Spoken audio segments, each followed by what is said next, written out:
guys have officially learned how to give yourself compounded GLP1 medication according to your prescription. Hi guys, it's your girl Keisha Dixon. Welcome back to my YouTube channel. If this is your first time here, welcome. I'm so glad you came across this channel because on this channel, you'll be continuing to walk with me through this wonderful journey of weight loss using now compounded medication, Tirzepatide, 10 milligrams. You guys, in this video, I'm going to teach you guys how to draw up your medication as well as how to administer it safely, maintaining sterility, and as well as how to store it when you have completed that process. So if you are starting compounded medication and you are self-injecting or having someone to inject you, stay tuned. This is important. Hi, I'm Keisha Dixon. You made it here, so go ahead and subscribe and click your notification bell so you don't miss any of my future uploads. Okay, y'all, I am so excited. Let's get into first what my prescription is actually telling me to do. Okay, so with my prescription, I have a concentration of 10 milligrams of Tirzepatide per 0.5 milliliters. So in my vial, I have a total of 2 milliliters. Every 0.5 milliliters, there is 10 milligrams of Tirzepatide. But my syringe is not in milliliters. It is in units. So per my prescription and directions, I am to inject 50 units per dose. So every 50 units will contain 10 milligrams of Tirzepatide. So the first thing you're going to want to do is get something that you are going to sanitize with. Today, I'm sanitizing with witch hazel. I'm going to sanitize my vial, and I'm also going to sanitize my injection site. And I also have some cotton rounds for application. Okay. Now we're going to take our vial. We're going to pop the lid. We're going to take our witch hazel. Now, do you see how I'm talking all over the vial?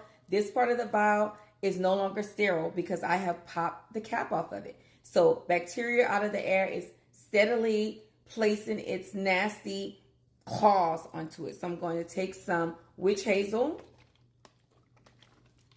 and I am going to clean the vial. Okay, leaving my witch hazel on top of my vial. I'm going to take a second cotton round and I am going to prepare it for my injection site. So I'm going to sit it here. Now, my directions tell me that I am to inject 50 units. On this syringe, you can see that it is 100 units here. And I am to inject 50. So what I am going to do is pull back 50 units of air. Okay? Whatever your dose is, before you pull it from your vial, you are going to want to inject that many units of air into your vial. That way it creates a pressure that will allow the medication to pull back into the syringe. Okay? So I have 50 units of air and I am going to now inject that 50 units into my vial. Okay? Injecting the air. Now I am going to flip my vial upside down and I am going to withdraw 50 units.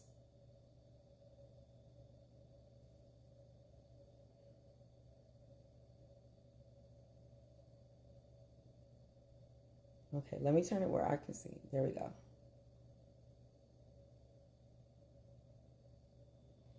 There we go. Do y'all see that? 50 units. Okay, and that's my dose. I'm going to recap the needle. It's safe to recap at home. We would never do this in the hospital. We never recap in the hospital, but at home, be careful.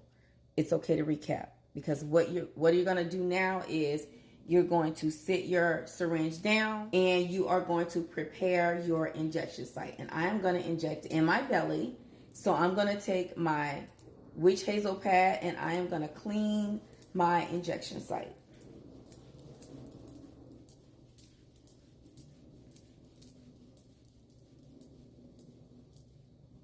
Okay, now that my injection site is clean, I am going to pinch the site,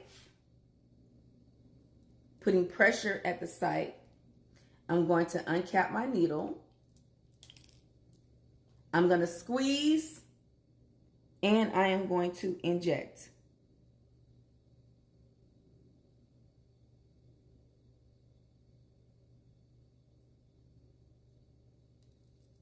Okay, and then I'm going to take my cotton round and I'm going to clean up.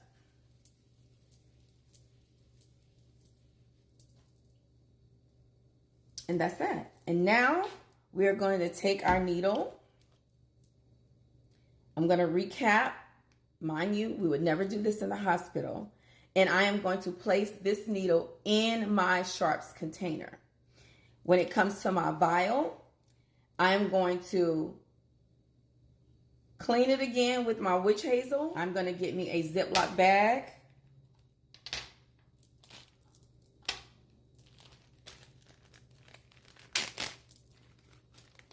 Place my vial in my Ziploc bag, seal. Make sure there's no air in my Ziploc bag. And I am going to store it back in its original box. The beyond use date is 9/10/24, so I have 6 months to use this vial. Now I'm going to put it in the refrigerator, and that is our lesson for today. You guys have officially learned how to give yourself compounded GLP1 medication according to your prescription. Okay, now wasn't that easy? It's so easy to self-inject, you guys, using insulin syringes. One thing I really want to point out that is very important is to make sure you sanitize, you wash your hands before, you clean the site, you clean the vial, you make sure you put your needle in the sharps container, you store your vial in the refrigerator, you guys, and never, ever, ever reuse a syringe. Once you've used the syringe, place it in the sharps container. Okay. All right. Well, then that's the lesson for today. I am your favorite charge nurse, Keisha. Please make sure you guys are following me over there on TikTok. Make sure you are following me on Instagram, and then also make sure you are following me on Facebook, you guys. I love educating you guys, and I'm not going to hold you guys any longer. Thank you if you stayed to the end. I hope you did learn something. I hope the information was clear. I'll talk to you guys soon. And also, good luck on your weight loss journeys. Yes. Hi, I'm Keisha Dixon. I'm a lifestyle influencer, and I'm glad you found my channel. I post weekly videos, so make sure to hit your notification bells so you don't miss any of those future uploads.